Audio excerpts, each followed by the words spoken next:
Hi, everyone. Judge Andrew Napolitano here for Judging Freedom. Today is Thursday, November 30th, 2023. Scott Ritter joins us now. Scott, always a pleasure, my dear friend. Thank you for coming back to the show. Deeply appreciate your time and expertise, of course. As we speak, we're at the tail end of the day in the Middle East, and this appears to be the last day of the truce for the exchange of hostages, both Israeli captured Palestinian hostages, whom they call prisoners, and Hamas captured Israeli hostages. What do you think will happen if the truce is not extended? What will the IDF do next? Well, let's keep in mind where the IDF was when the truce started. They were getting their butts kicked up north by Hezbollah. Literally having billions of dollars of intelligence and security infrastructure wiped away, along with dozens of tanks. And there he is. It's I don't know. They were all quiet, but hopefully they'll be quiet. I don't know what's going on out in front of my yard right now. But the fact is, they were losing the war against Hezbollah, and they were fought to a standstill by Hamas. Let's remember that Benjamin Netanyahu said at the beginning of this, we will never accept a ceasefire. We will never trade prisoners. And yet here we are, day 6 of a ceasefire that he never was going to accept. And they're trading prisoners that he said they were never going to exchange. Why? Because Hamas fought them to a standstill. The day before this ceasefire kicked in, they don't call it a ceasefire. Now they're calling it a pause because he said he would never accept a ceasefire. Israeli battalions were withdrawn from Gaza because they were beat, because they wouldn't fight anymore, because the men were scared, because the officers wouldn't execute the orders. Why? Because Hamas wasn't beat. Hamas was fighting, and fighting very well, destroying hundreds of vehicles, killing scores of Israelis.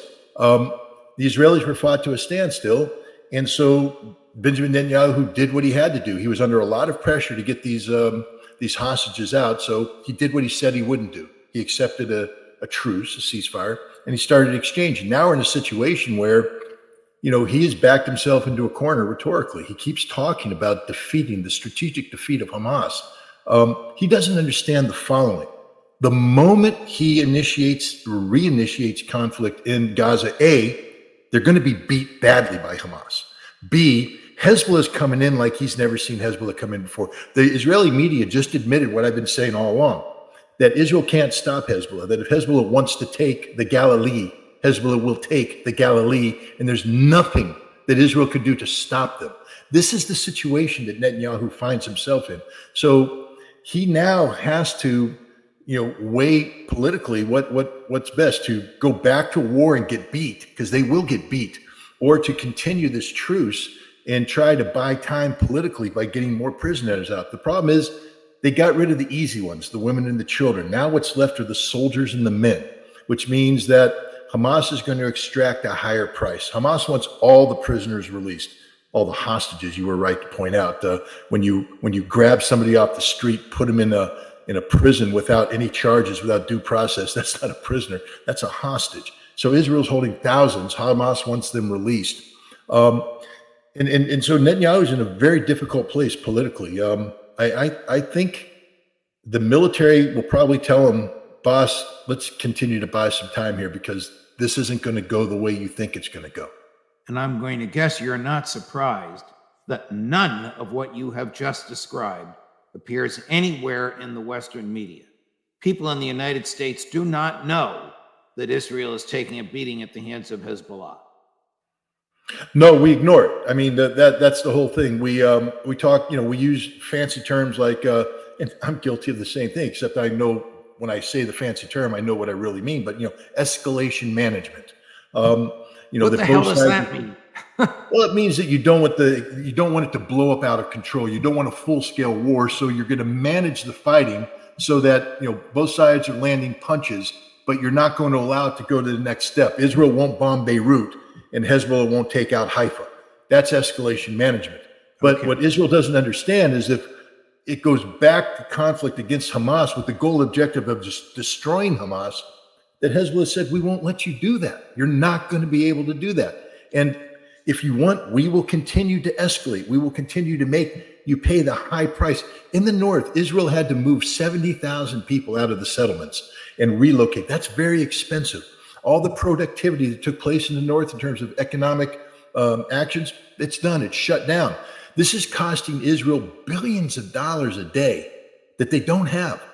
They don't have it. Their economy is at a standstill, and the world is turned against them. This is not a sustainable conflict for Israel. It's interesting when you said the reason Netanyahu changed his mind on no pause in the military action and no exchange hostages for prisoners, I'm using his terminology, was because of pressure from Hezbollah. It was not because of pressure from Washington. Look, Washington has been working behind the scenes, but the fact is,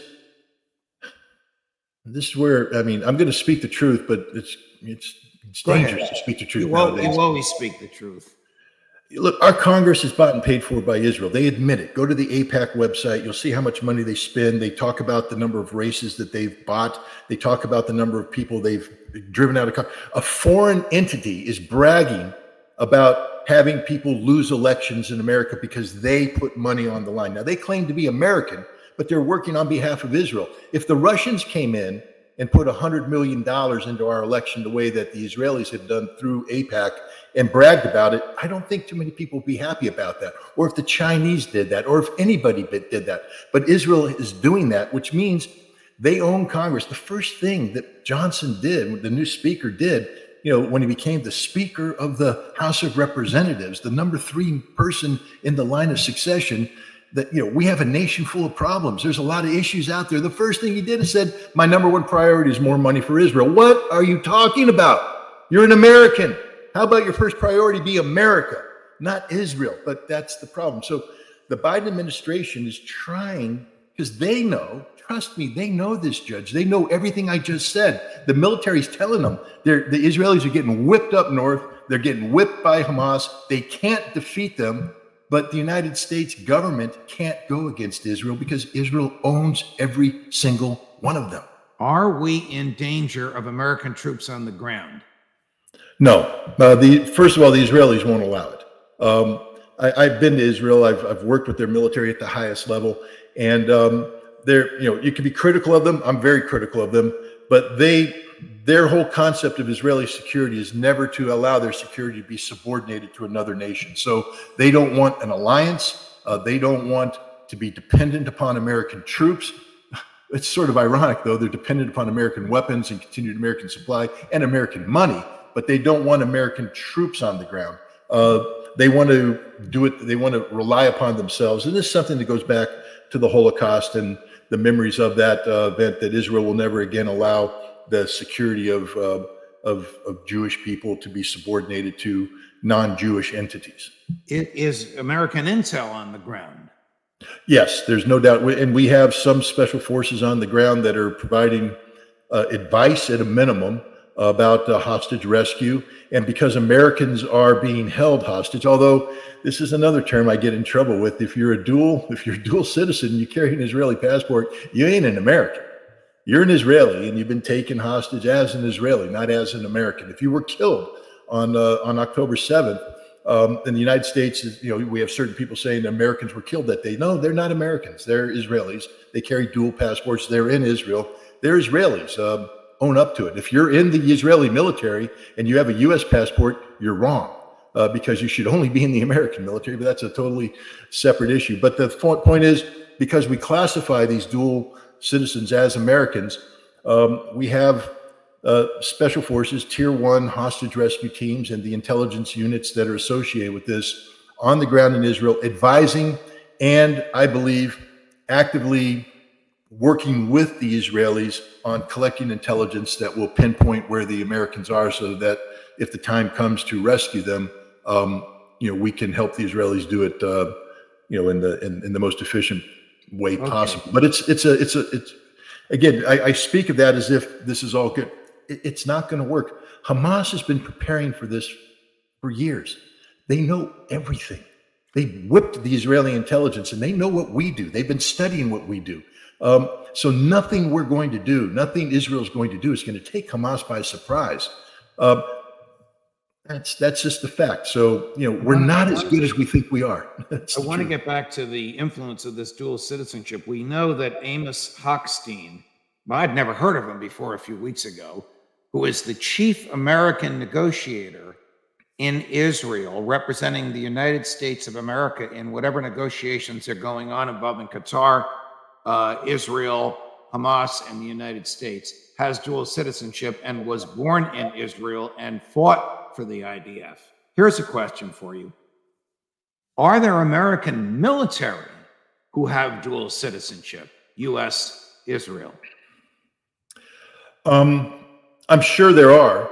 They won't have security clearances. That's for certain. They won't be in the intelligence business. That's for certain. But it is possible that somebody, when they turned 18, went and served, did their 2.5-year stint in the IDF, came back and have joined the United States military as an American citizen. Just like if somebody had served in the British military or served in the German military and they come here, you can enlist, but you will be under a certain security watch because of the question of dual loyalties. That's a problem. But here's another point I want to bring out about this. They keep saying, when I was in college, I had a roommate who had served in the IDF, and I had just come out of the military, and I was in the Marine Corps commissioning program.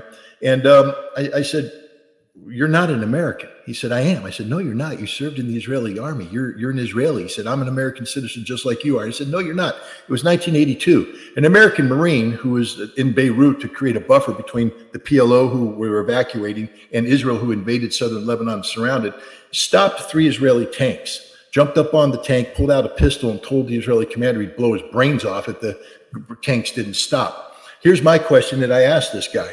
I said, "You're the tank guy, and an American Marine jumps on your tank and threatens to blow your brains off. Do you kill the American? Ooh.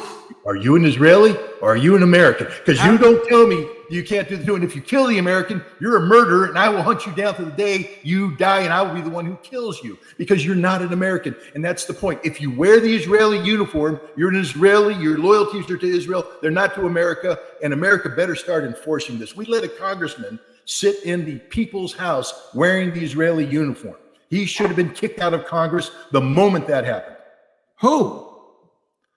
I can't remember his name, but he posted it on his Instagram and on his Twitter. Wow. So you're not surprised that Joe Biden chooses an Israeli citizen and veteran of the IDF to represent the United States in these negotiations. What kind of divided loyalty does this fellow have? Look, this isn't new, Judge. This has been happening we've had U.S. ambassadors serving in Israel who are dual citizens. Okay, this has been going on forever. This is the problem. What is America about? I'm not saying that Israel isn't worth supporting. I question that, but I'm just saying, I'm not being anti-Semitic here, but America is about America, our interests. Our interests are not defined by Tel Aviv or Jerusalem or Haifa or any part of that world. Our interests are defined by us here at home. We determine what's important, no one else. And yet we're allowing Israel to dictate our national security, our foreign policy prerogatives, and this is 100%. And that's the son of a you-know-what that should be kicked out of the United States Congress and run out of this country. Put him on an airplane, send him back to Israel, and let him fight and die in Gaza if he's so proud of that damn uniform. You're not an American if you're wearing that uniform. End of